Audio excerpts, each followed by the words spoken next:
It's Brian Mudd. This is my cheat sheet for Wednesday, May 16th.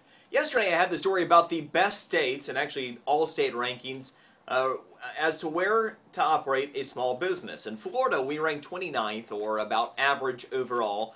And the one piece of good news is that in southeastern Florida, it's the single best place within Florida to begin a small business today.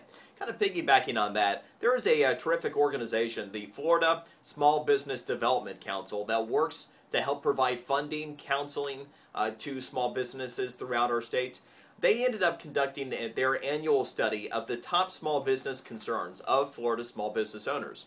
And here's the list. Number 1, access to capital. Number 2, lack of incentives to start a business or to grow a business. Number 3, healthcare. Number 4, a stable business environment.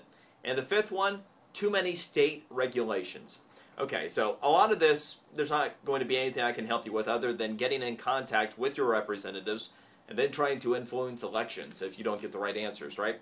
But number 1, the biggest concern still by Florida small business owners, access to capital. Let me provide you a couple ideas. A lot of people are familiar with SCORE or the SBA, and these are certainly good options. But for businesses to grow and expand, I recognize they might not always be the best. One of the things that you might consider doing if you've had trouble being able to gain access to capital to grow your business is to actually go to a business-focused bank. Most traditional banks are not willing to take on as much business, especially small business loan risk, as banks that are focused on issuing those types of loans because they don't need to. They can make their money off the traditional consumer.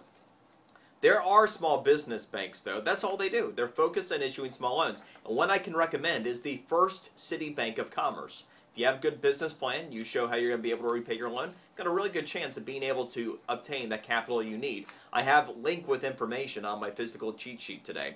Foreclosed homeowners re-entering the buying market, including being able to obtain a mortgage inside of 2 years, or about 2 years. All right, so it's hard to believe. We're right at 6 years removed from the peak of the housing market in Florida, May of 2006. There have been certainly many people, if not you or someone in your family, then someone you know has had a home foreclosed most likely. It doesn't have to be a death sentence. And if you've been taking a look at today's real estate market with prices so much lower than they were, mortgage rates so low, and you've wanted to participate, there's good news. You probably can if you otherwise have done a reasonable job managing your credit.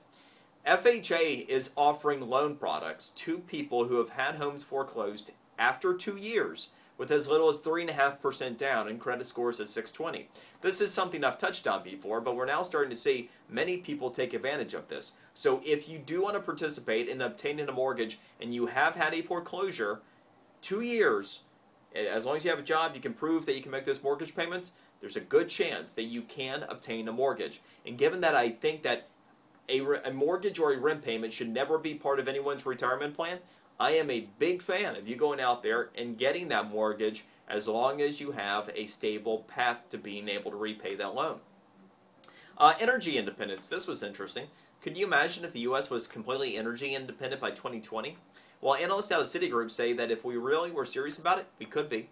We've talked about natural gas and other forms of energy that we can bring in a bigger way. But we've actually even increased our own oil production by 15% since 2008. And as we continue to increase domestic production, we can become 100% energy independent by 2020 if we want to. And Citi says 2035 should be an absolute probability.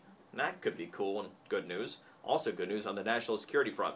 Real quick, Google Chrome 19, the latest update is out, and here's the neatest feature about this if you're a Google Chrome user, Sync.